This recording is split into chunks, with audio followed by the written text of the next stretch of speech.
जय हिंद दोस्तों, स्वागत है मेरा यूट्यूब चैनल धीरज जी क्लासेस में। मैं धीरज यादव आज आप लोगों के लिए ये 1001 लाइन क्वेश्चन का ये चौथा सीरीज ख़त्म हो चुका है। ये पाँचवा वीडियो आज लेकर आया हूँ, जो आप लोगों ने पिछले 4 वीडियो को बहुत अच्छा से देखा, और जिसने नहीं देखा है तो आप पीछे का वीडियो देख लेंगे। और जो आज हमारे चैनल पर नए आए हैं तो आप सबसे पहले हमारे चैनल को सब्सक्राइब कर लें और बेल आइकन को भी दबा लें, ताकि हमारा नोटिफिकेशन आप लोग के पास सबसे पहले पहुंचे। और ये वन लाइनर क्वेश्चन जो कि जीके जीएस का मिक्स क्वेश्चन है, जो बहुत ही महत्वपूर्ण क्वेश्चन है आने वाले एग्ज़ाम के लिए। आप लोग चाहे जिसकी तैयारी कर रहे हो उसके लिए बहुत ही महत्वपूर्ण क्वेश्चन है। जीके जीएस किसी भी एग्ज़ाम के लिए बहुत ही इंपॉर्टेंट होता है, तो इसलिए आप लोग इसे ध्यान से देखेंगे। और ये खास कर आर्मी के लिए जो भी है लड़के तैयारी कर रहे हैं उसके लिए बहुत ही महत्वपूर्ण क्वेश्चन है।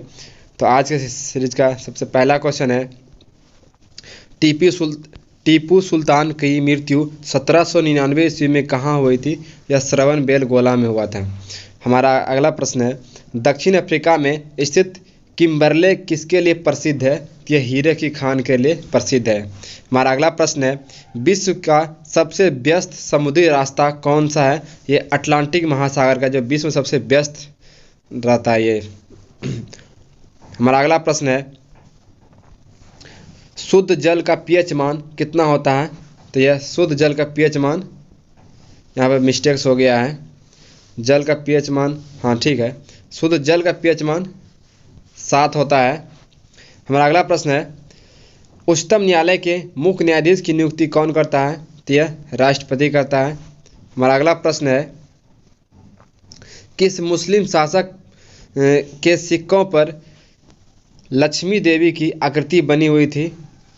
तो यह मोहम्मद गौरी के सिक्कों पर देवी लक्ष्मी की आकृति बनी हुई है। हमारा अगला प्रश्न है, नंद वंश का अंतिम शासक कौन था?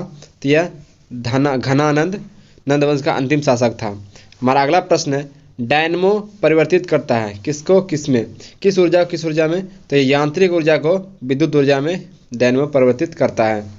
हमारा अगला प्रश्न है, भू स्थिर उपग्रह का आवर्तकाल कितना होता है? तो यह 24 आवर का होता है। हमारा अगला प्रश्न है, राष्ट्रीय गान जन गण मन सर्वप्रथम कब और कहाँ गाया गया था?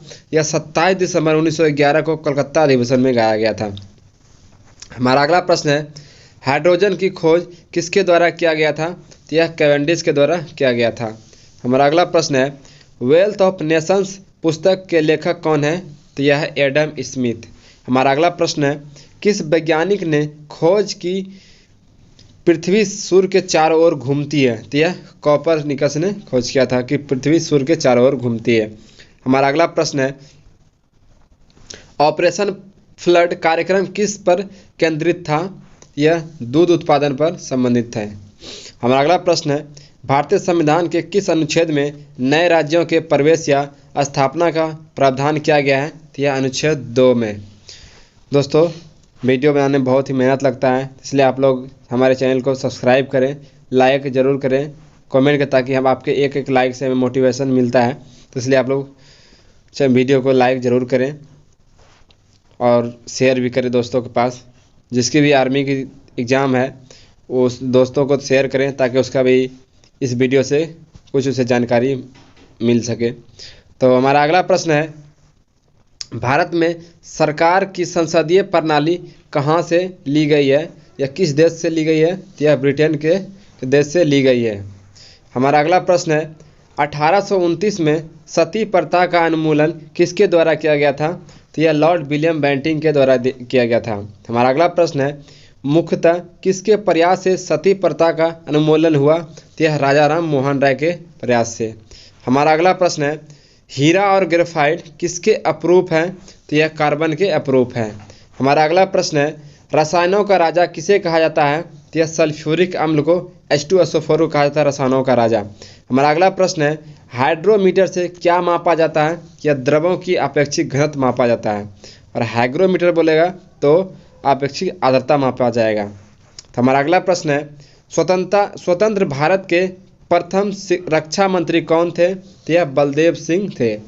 हमारा अगला प्रश्न है, संविधान सभा ने जन गण मन को भारत के राष्ट्रगान के रूप में कब अपनाया? तो यह 24 जनवरी 1950 ईस्वी को अपनाया था। और राष्ट्रीय गीत वंदे मातरम को बोलेंगे तो यह 26 जनवरी 1950 को अपनाया गया था। हमारा अगला प्रश्न है, भारतीय दलहन अनुसंधान संस्थान कहाँ है? तो यह कानपुर है। हमारा अगला प्रश्न है, दूसरी पंचवर्षीय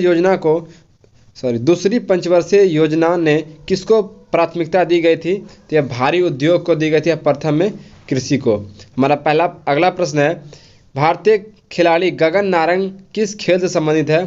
तो यह एयर राइफल शूटिंग से संबंधित है। हमारा अगला प्रश्न है, खो खो खेल में कितने खिलाड़ी एक टीम में होते हैं? तो यह 9। हमारा अगला प्रश्न है, काली मौत किसे कहते हैं?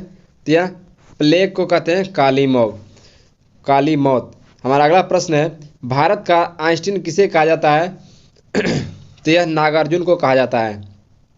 हमारा अगला प्रश्न है, ब्रिटिश सरकार का वह गवर्नर जनरल कौन था जिसने भारत में डाक टिकट शुरू किया था? तो यह लॉर्ड डलहौजी शासनकाल में डाक टिकट चालू हुआ था। दोस्तों, बहुत ही महत्वपूर्ण सब क्वेश्चन है, तो आप लोग इसे ध्यान से देखें और याद कर लें, और ज़्यादा से ज़्यादा लोगों तक हमारे वीडियो को शेयर करें और लाइक करें, ताकि आपके एक लाइक से मोटिवेशन मिलता है, तो आप लोग ज़रूर लाइक करेंगे। तो हमारा अगला प्रश्न है, किस सिख गुरु ने फारसी में जफरनामा को लिखा था? तो यह गुरु गोविंद सिंह ने लिखा था। हमारा अगला प्रश्न है, प्लासी का युद्ध 1757 ईस्वी में किनके बीच लड़ा गया था? यह अंग्रेजों के सेनापति रॉबर्ट क्लाइव और बंगाल के नवाब सिराजुद्दौला के बीच लड़ा गया था, जिसमें सिराजुद्दौला की हार हुई थी। हमारा अगला प्रश्न है, राज्यसभा का सभापति कौन होता है? तो यह उपराष्ट्रपति होता है। हमारा अगला प्रश्न है, ओजोन परत हमें किससे बचाती है? तो यह पराबैंगनी किरण से बचाती है। हमारा अगला प्रश्न है, मानव शरीर में सबसे अधिक मात्रा में कौन सा तत्व पाया जाता है? तो यह ऑक्सीजन पाया जाता है, 46.60%। हमारा अगला प्रश्न है, बक्सर के युद्ध 1764 ईस्वी में अंग्रेजी सेना के नेतृत्व में किसने किया था? तो यह हेक्टर मुनरो ने किया था। हमारा अगला प्रश्न है, पारादीप बंदरगाह किस राज्य में स्थित है? तो यह उड़ीसा में है। हमारा अगला प्रश्न है, भारत की सबसे बड़ी जनजाति कौन सी है? तो यह गोंड थी पहले, अब जो है चेंज हो गया है। दोस्तों उसको देख लेंगे, शायद इसका हम देख के अगले नेक्स्ट वीडियो में बता देंगे, लेकिन अभी यह चेंज हो चुका है। हमारा अगला प्रश्न है, उस्ताद बिस्मिल्लाह खान किस वाद्य यंत्र से संबंधित है? तो यह शहनाई वादक से। हमारा अगला प्रश्न है, मलेरिया की दवा कुनैन के किस वृक्ष से प्राप्त होती है? तो यह सिनकोना के छाल से। हमारा अगला प्रश्न है, गाय के दूध में हल्का पीलापन किसके कारण होता है? तो यह कैरोटीन के कारण होता है। हमारा अगला प्रश्न है, ईसीजी इलेक्ट्रोकार्डियोग्राफ किस रोग का पता लगाने में हेतु प्रयुक्त किया जाता है? तो यह हृदय का पता लगाने में किया जाता है।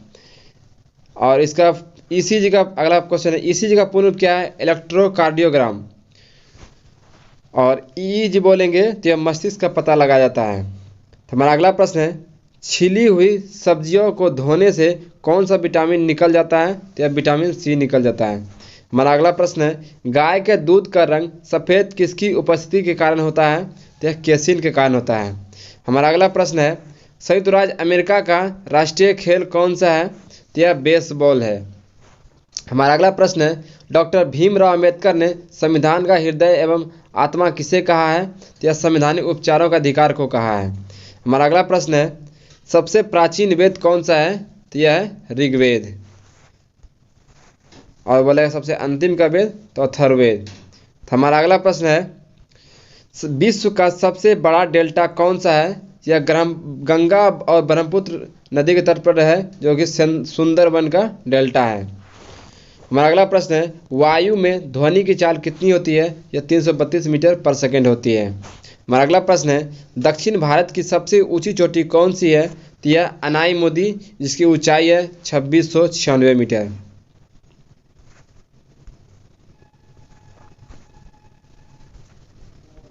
हमारा अगला प्रश्न है,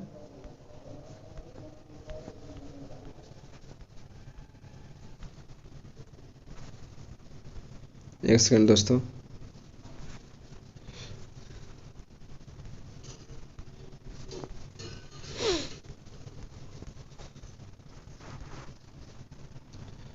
हमारा अगला प्रश्न है, महात्मा गांधी को सर्वप्रथम राष्ट्रपिता किसने कहा था? तो यह सुभाष चंद्र बोस ने कहा था। हमारा अगला प्रश्न है, जालियांवाला बाग में गोली चलाने का आदेश किसने दिया था? यह जनरल और डायर ने दिया था। हमारा अगला प्रश्न है, पोस्ट ऑफिस के लेखक कौन है? तो यह रविन्द्रनाथ टैगोर है। हमारा अगला प्रश्न है, भारतीय संविधान सभा ने भारतीय राष्ट्रीय ध्वज को की रूपरेखा को कब अपनाया था? यह 22 जुलाई 1947 को अपनाया था। हमारा अगला प्रश्न है, मेसाबी रेंज किसके लिए प्रसिद्ध है? तो यह लॉ एस की खान के लिए प्रसिद्ध है। हमारा अगला प्रश्न है, बंगाल विभाजन की घोषणा किस वर्ष की गई थी? तो यह इसका आंसर है 1905 लॉर्ड कर्जन के शासनकाल में। हमारा अगला प्रश्न है,